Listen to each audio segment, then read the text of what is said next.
আসসালামু আলাইকুম। নতুন আরো একটি পর্বে আপনাদের সবাইকে স্বাগত। আজকের পর্বে তৈরি করে দেখাবো আলু দিয়ে খুবই অল্প সময়ে আর চটজলদি তৈরি করে নেওয়া দারুণ মজার একটা নাস্তার রেসিপি। একদম সহজভাবে এই নাস্তাটা খুবই অল্প সময়ে তৈরি করে আপনারা চাইলে টি টাইম স্ন্যাক্স হিসেবে রাখতে পারেন, আবার চাইলে বাচ্চাদের টিফিনে দিতে পারেন। আশা করছি আমার আজকের রেসিপি আপনাদের সকলের কাছে ভালো লাগবে।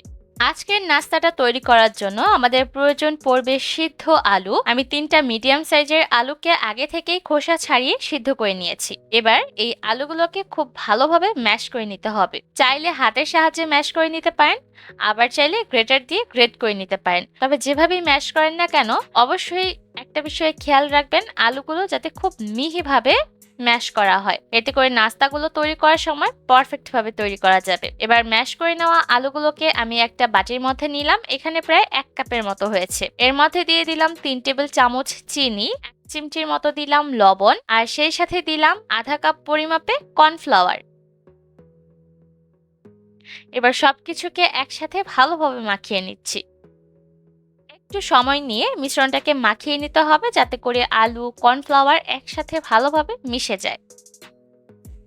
আর ভালোভাবে মিশিয়ে নেওয়া হয়ে গেলে আমি এই মিশ্রণটাকে 10 মিনিটের মতো রেখে দিব।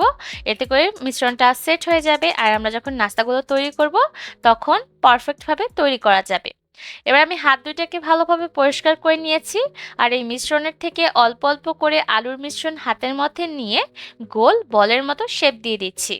আর অবশ্যই বলগুলোকে একটু মসৃণ করে তৈরি করতে হবে, এতে করে আমরা যখন এই বলগুলো তেলে ছাড়বো তখন আর ফেটে যাবে না। একইভাবে করে আমি বাকি বলগুলোকেও তৈরি করে নিচ্ছি, আর যখন সবগুলো তৈরি করে নেওয়া হয়ে যাবে তখন এগুলোকে ভাজতে চলে যাব। নাস্তাগুলোকে ভাজার জন্য চুলায় পর্যাপ্ত পরিমাণ তেল মিডিয়াম লো হিটে গরম করে নিয়েছি, আর এই পর্যায়ে কিন্তু আপনারা দেখতেই পাচ্ছেন তেলটা খুব বেশি গরম না। সবগুলো নাস্তা যখন তেলে ছাড়া হয়ে যাবে তখন চুলার আঁচ আমি মিডিয়াম করে দিয়েছি, আর মিডিয়াম করে দিয়ে এই নাস্তাগুলোকে উল্টে পাল্টে হালকা একটা সোনালী রং আসা পর্যন্ত ভেজে নিতে হবে। আর অবশ্যই কিছুক্ষণ পর পর চামচ দিয়ে একটু নেড়ে চেড়ে দিবেন, এতে করে প্রতিটা সাইড থেকে সমান রং আসবে। এর মধ্যে কিন্তু নাস্তাগুলো ভাজা হয়ে গেছে। চুলার আঁচ মিডিয়াম হিটে রেখে এই নাস্তাগুলোকে ভেজে নিতে আমার প্রায় 10 থেকে 12 মিনিটের মতো সময় লেগেছে। এবার এই নাস্তাগুলোকে চুলা থেকে নামিয়ে আমি একটা টিস্যু পেপারের উপর নিয়ে নিব, এতে করে এক্সট্রা তেল ঝরে যাবে। অল্প সময়ে আপনারা এই নাস্তাগুলো তৈরি করতে পারেন, আর এই নাস্তাগুলো তৈরি করে আপনারা চাইলে টি টাইম স্ন্যাক্স হিসেবে রাখতে পারেন, আবার চাইলে বাচ্চাদের টিফিনে দিতে পারেন। আশা করছি আমার আজকের এই সহজ রেসিপি আপনাদের কাছে ভালো লেগেছে। বাড়িতে অবশ্যই রেসিপিটা ট্রাই করবেন। আজকের মতো এখানে বিদায় নিব। সবাই অনেক ভালো থাকবেন। আল্লাহ হাফেজ।